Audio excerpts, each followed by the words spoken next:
नमस्कार दोस्तों, प्रयास पथ पर आपका स्वागत है। मैं हूं नीलकमल। आज के इस वीडियो में मैं भारतीय शास्त्रीय संगीत की एक महत्वपूर्ण टॉपिक थाट एवं स्वर पर चर्चा करेंगे। यदि आप संगीत सीख रहे हैं तो यह वीडियो आपके लिए है और आपको थाट और स्वर याद करने में समस्या हो रही है तो यह भी वीडियो आप ही के लिए है। तो आइए शुरू करते हैं। जैसा कि आप यहाँ पे देख रहे हैं, जो टॉपिक कौन सा है, 10 थाट। क्या है? 10 थाट के बारे में जानेंगे और उनके स्वर, थाट एवं उनके स्वर के बारे में जानेंगे। इन दोनों को हम लोग जानेंगे। जैसा कि यहाँ पे दिख रहा होगा आप लोगों को, बिलावल, कल्याण, खमाज, भैरव, पूर्वी, मारवा, काफी, असावरी, भैरवी, तोरी इत्यादि रागे इत्यादि थाटें दिख रही है। आप प्रयास पथ चैनल पर ये वीडियो देख रहे हैं, जिसका लोगो ऐसा है और चैनल का नाम भी ठीक वैसा ही है। प्रयास पथ ही चैनल का नाम है। तो आप YouTube पे जाके या इस चैनल को आप सब्सक्राइब कर सकते हैं। तो सबसे पहले हम लोग स्टार्ट करेंगे, जो है ना, ये थाट और राग जो है, नहीं, थाट और स्वर। सबसे पहले जानेंगे जो आखिर थाट और स्वर है क्या। थाट और स्वर क्या है? थाट और स्वर क्या है? सबसे पहले हम लोग जानेंगे थाट और स्वर क्या है। थाट और स्वर, स्वर, इसके बारे में जानेंगे सबसे पहले हम लोग। लेकिन इन दोनों में सबसे पहले हम लोग को जानना है स्वर क्या है। आखिर स्वर क्या है? स्वर क्या है? चलिए,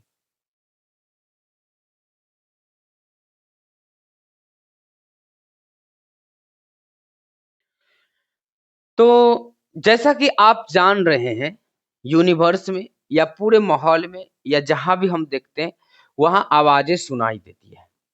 बहुत सारी आवाजें सुनाई देती है। ठीक है?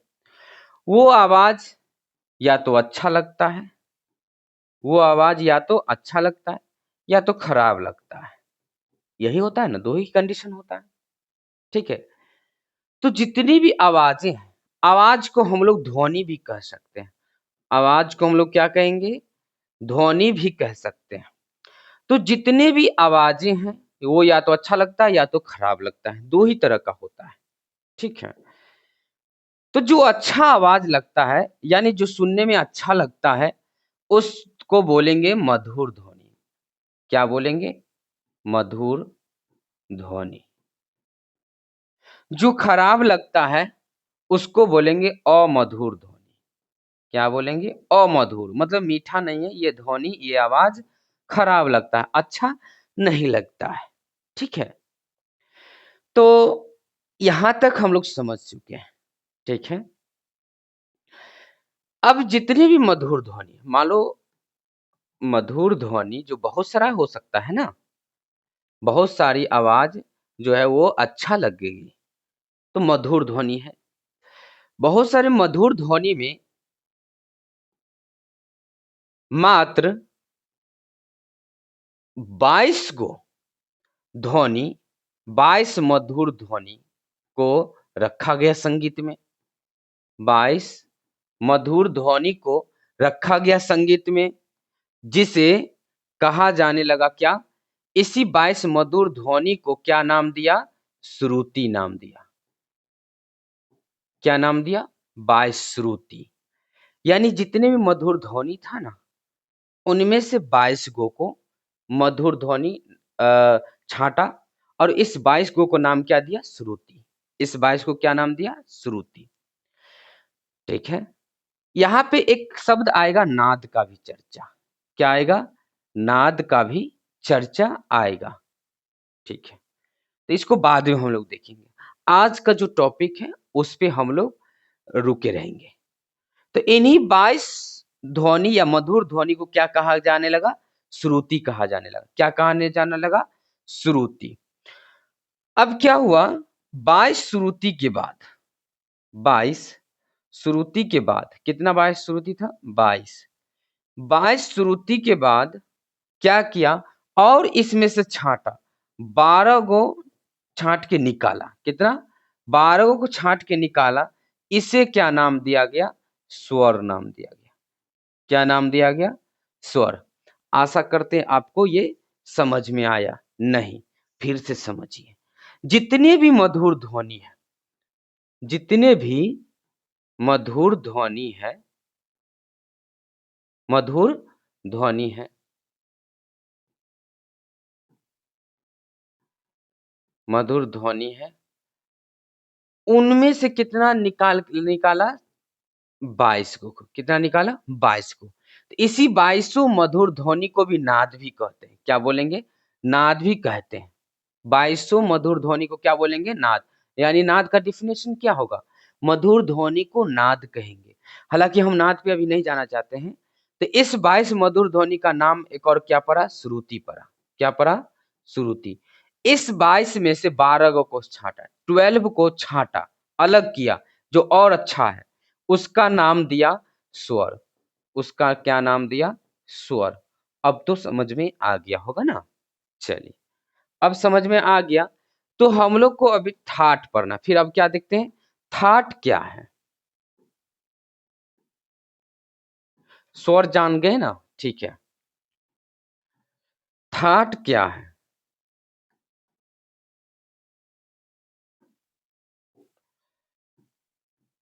सातों स्वर।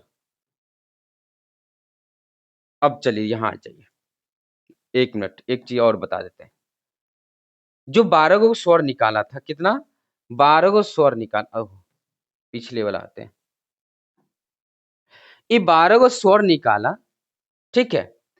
इसी स्वर को, स्वर पे थोड़ा सा और डीप में जाते हैं। इसी 12 को स्वर को, 12 को स्वर को क्या किया? डिवाइड किया। क्या किया? डिवाइड किया। यानी स्वर को डिवीजन किया। स्वर को कितने भागों में बांटा?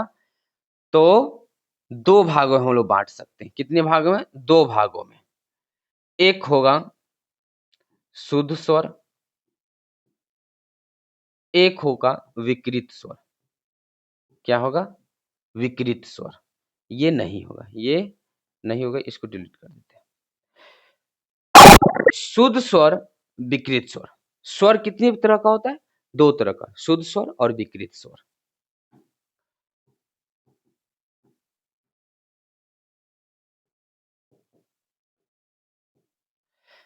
विकृत स्वर 2 तरह का होता है। कितने तरह का होता है? 2 तरह का होता है। एक पहला होगा कोमल स्वर। क्या होगा?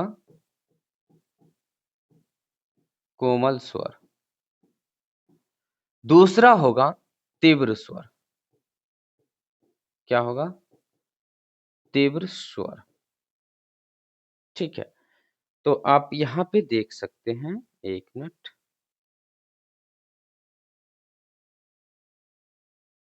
ओह अच्छा।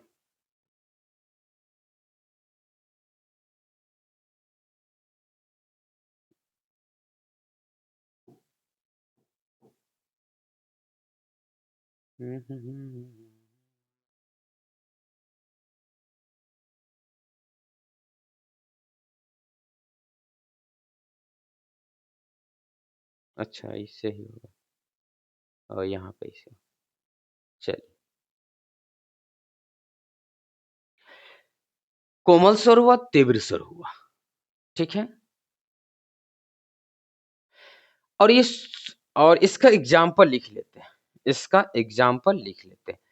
शुद्ध स्वर का जो एग्जाम्पल होगा वो सभी ऐसे होगा। सिंपल सा रे ग म प ध नी, इस टाइप से होगा।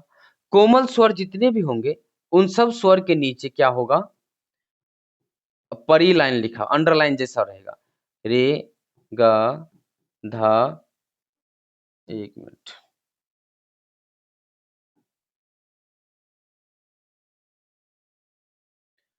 रे ग ध नी। ठीक है, दिख रहा होगा आप लोगों को।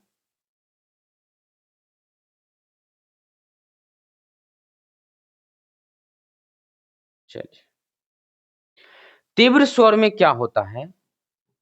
म इस टाइप से रहता है तीव्र। देखिए, और इसी 12 स्वर में से 12 गो स्वर में से रिपीट होता है 7 गो ये, 4 11 1 12। देखिए रे रे ग ग, यानी इसका दो दो रूप है, यानी 5 स्वरों का दो दो रूप है। यानी हम लोग बोल सकते हैं 7 गो स्वर मेन हुआ। मेन क्या हुआ? 7 गो स्वर। कितना स्वर? 7 गो स्वर। लेकिन आपसे पूछा जाए कि सप्तक में कितने स्वर होते हैं, तो 12 लगाना है। क्या लगाएंगे? 12।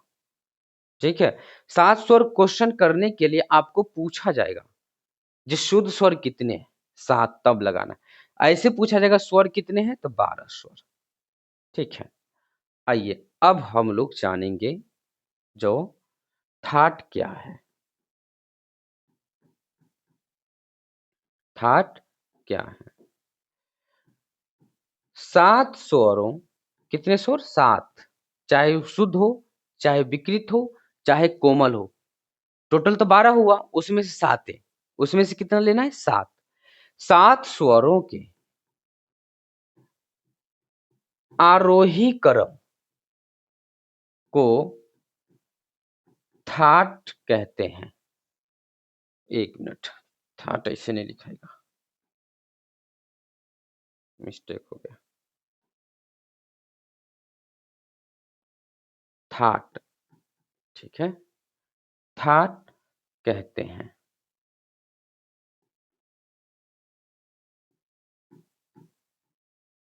थाट कहते हैं। जैसे एग्जाम्पल हम ले लेते हैं, बिलावल। बिलावल, इसका जो स्वर है, आरोही का मतलब होता है बढ़ते क्रम में। क्या होता है? बढ़ते क्रम। यानी स्वर जो है ना वो बढ़ते जाएगा। स्वर का जो आंदोलन संख्या होता है वो बढ़ते जाएगा। जैसे बिलावल थाट हम ले लिए, तो इसका जो 7 स्वरों का आरोही क्रम जो है इस टाइप से है। सा रे ग म प ध नी, इस टाइप से। तो देखिए बढ़ते जा रहा है। क्या हो रहा है? बढ़ते जा रहा है। टोटल कितना है? 7 स्वर है। इसी तरह से और भी थाट होगा ना, तो उसमें भी 7 स्वर रहेगा, लेकिन कहीं पे कुछ चेंजिंग होगा इसी में।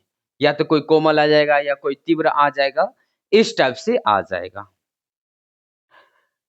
तो हम यहाँ करते हैं क्या, सभी थाटों को एक लिस्ट बना लेते हैं और उसके स्वरों को हम लोग कोशिश करेंगे समझने का। क्या करेंगे? कोशिश करेंगे समझने का। चलिए ठीक है,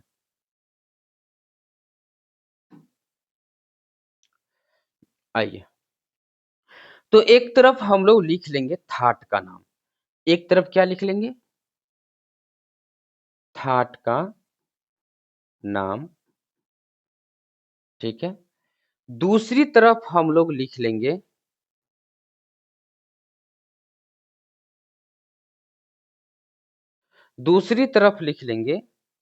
स्वरों या स्वर। सीधे स्वर लिख सकते हैं।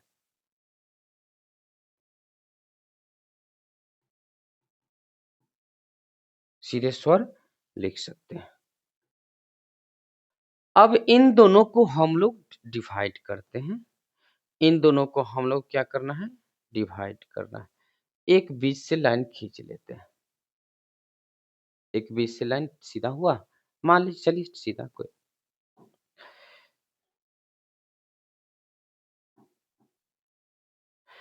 पहले में हम लोग लिख लेते हैं बिलावल।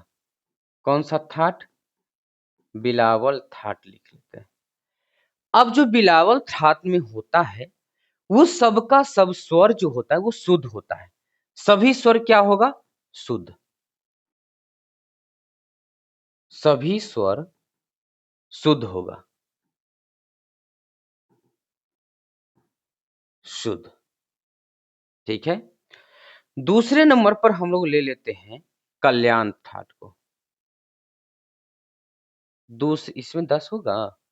अच्छा चलिए कोई बात नहीं, कल्याण को ले लेते हैं। कल्याण थाट। कल्याण थाट में जो होता है केवल और केवल तीव्र म लगेगा, बाकी सभी शुद्ध स्वर। इसको क्या बोलेंगे? तीव्र मध्यम। क्या बोलेंगे? तीव्र मध्यम। आप लोगों को अभी याद ही कराते चलेंगे। चलिए बताइए, बिलावल थाट में कौन कौन सा स्वर लगेगा? तो सभी शुद्ध स्वर, यानी सिंपल वाला सा रे गा मा पा धा नी, ये सिंपल शुद्ध स्वर लगेगा, शुद्ध। और कल्याण थाट जो है उसमें तीव्र मध्यम का प्रयोग होता है और बाकी शुद्ध स्वर। ऑटोमेटिक समझ जाना है क्योंकि थाट का मतलब है 7 स्वरों का आरोही क्रम। ठीक है, हम केवल एक लिए हैं, इसका मतलब ये तीव्र होगा, बाकी शुद्ध होगा। यानी कहने का मतलब क्या होगा, इसको हम एक बार लिख देते हैं कौन कौन सा स्वर लगेगा। तो इसमें सा रे गा मा पा धा नी। देखिए यहां मां के जगह जो तीव्र मध्यम लगा है, तो देखो 3 3 तो 5 2 7, 7 को स्वर हुआ ना। तो इस तरह से याद करेंगे ना तो कंफ्यूजन होगा। ठीक है, इस वजह से हम ऐसे नहीं याद करवा रहे हैं, आप लोगों को ऐसे नहीं याद करवा रहे। केवल और केवल एक वर्ड याद रखना, क्या? जो इसमें तीव्र मध्यम का प्रयोग होता है। किस थाट में? कल्याण थाट में। तो अगला हम लोग देखते हैं, अगला है तीसरा नंबर हम लेंगे खमाज थाट। क्या लेंगे? खमाज। अब खमाज में केवल और केवल कोमल नी का प्रयोग होता है। कोमल नी, यानी नी के नीचे अंडरलाइन कर देंगे या परी लाइन खींच देंगे तो कोमल नी हो जाएगा। अब इसके कहने का मतलब ये हुआ, कोमल नी के अलावा बाकी सभी शुद्ध स्वर होंगे। कोमल नी के अलावा बाकी कौन कौन स्वर होंगे? शुद्ध स्वर होंगे। फिर इसको हम समझा देते हैं एक बार। जैसे इसका स्वर जो होगा खमाज का, सा रे गा मा पा धा कोमल नी। देखिए बस ये पूरा होगा शुद्ध, बाकी कोमल। तो हम लोग पूरा न याद करके केवल और केवल जो की पॉइंट है यानी स्वर जो है उसी को याद रखेंगे, बाकी तो शुद्ध है इस सब में। ठीक है, ऐसे सब शुद्ध को भी शामिल करके तैयारी करेंगे तो याद ही नहीं होगा। ठीक है, तो इसको हम मिटा देते हैं। फिर आइए अब कौन सा राग थाट लेते हैं?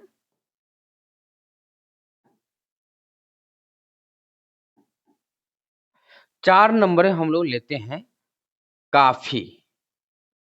क्या लेंगे? काफी। काफी का जो स्वर है, क्या है? काफी का जो स्वर है वो आएगा कोमल गा और कोमल नी, और बाकी सभी शुद्ध स्वर होगा। क्या होगा? बाकी सभी शुद्ध स्वर होगा।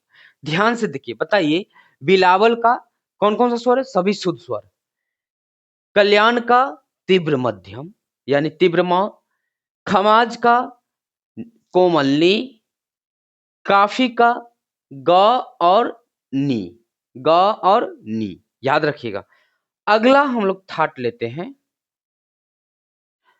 अगला थाट 5 नंबर में लेते हैं भैरव। किसका लेंगे? भैरव का लेंगे। भैरव का जो स्वर होगा, देखिए ध्यान से, काफी में ही, काफी से रिलेटेड है। ग से एक पीछे आएंगे तो रे मिलेगा, कोमल रे। ठीक है, नी से एक पीछे आएंगे तो धा मिलेगा, कोमल धा। इस तरह से हम लोग याद कर सकते हैं। जो भैरव थाट में रे और ध कोमल होता है, बाकी शुद्ध स्वर होता है। चलिए अगला जो है, अगला स्वर हम लोग को लेना है छठा नंबर में भैरवी। क्या लेंगे? भैरवी। भैरवी में जो होगा स्वर, जितना भी कोमल स्वर है ना, रे गा धा नी, कोमल स्वर जो बताए थे, वो सब का सब भैरवी में लगता है। यानी कोमल रे, कोमल गा, कोमल धा और कोमल नी, सभी का सभी जितनी भी कोमल स्वर है चारों का चारों लगेगा। अगला थाट हम लोग लेते हैं 7 नंबर में। 7 नंबर में लेंगे आसावरी थाट। क्या लेंगे? आसावरी। आसावरी थाट में ध्यान से देखना है। आसावरी थाट में ध्यान से देखना है। तो देखो, इसको छोड़ के, कोमल रे को छोड़ के बाकी तीनों, यानी जो भैरवी में है ना, उसमें से रे को हटा देंगे, जो गाधा नहीं आएगा वो आसावरी में आ जाएगा। कोमल गा, कोमल धा और कोमल नी, यानी ये जो हुआ वो ये आसावरी का हुआ। किसका हुआ? आसावरी का हुआ। 8 नंबर में देखते हैं। 8 नंबर में पूर्वी। कौन सा? पूर्वी थाट। पूर्वी थाट यदि हम ले लेते हैं ना, तो देखिए यहाँ पे अब धीरे धीरे क्या होगा, आप लोग भूलिएगा धीरे धीरे, याद रखना है। पूर्वी, पूरवी, 3 गो हुआ ना, इसका मतलब 3 ही स्वर होगा यहाँ पे। कौन कौन सा होगा? तो ये ग को हटा के पीछे आएंगे रे, यानी कोमल धा, कोमल रे और धा, कोमल धा और तीव्र म होगा। यहाँ पे क्या होगा? तीव्र म का प्रयोग होगा। तो 8 तक हो गया ना। 9 नंबर में देखिए, 9 नंबर में आप लोग को देखना है, पूर्वी हुआ ना, मारवा। 9 नंबर में क्या होगा? मारवा। ठीक है। मारवा में मात्र 2 ही स्वर है। मारवा में लगेगा कोमल रे और तीव्र म, रे म।